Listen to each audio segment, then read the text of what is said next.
This is an incident that lasted about 45 seconds. It took place a year ago. It led to the forced resignation of a senior cabinet minister because of allegations made against him by police officers, which have now been seriously called into question. So this is a very serious situation. It seems to me that 12 months is an extraordinarily long time for the police to be investigating this. We've had a number of arrests.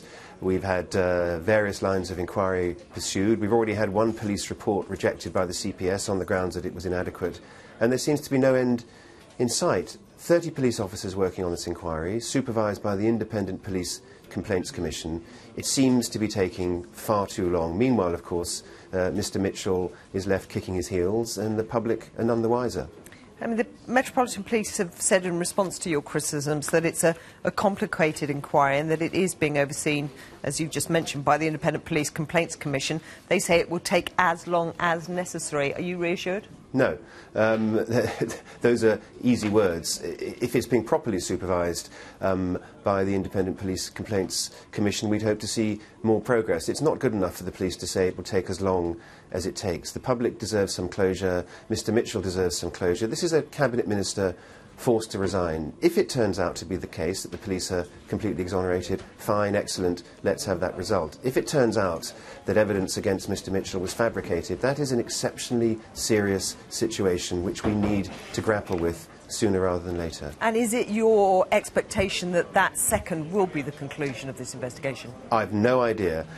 We know that the CCTV footage of the incident doesn't appear entirely to accord with the police log. We know that a so-called member of the public who came forward to support the police account turned out to be an off-duty police officer himself who hadn't even been at the scene. What the truth is, we won't know until the investigation is complete and if there are prosecutions once the prosecutions are complete. But we need to make some progress.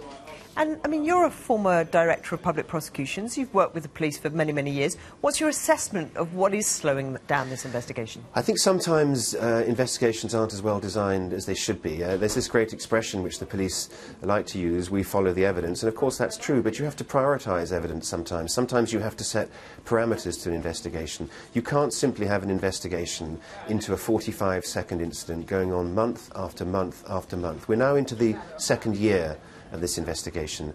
Let's try and get a result sooner rather than later.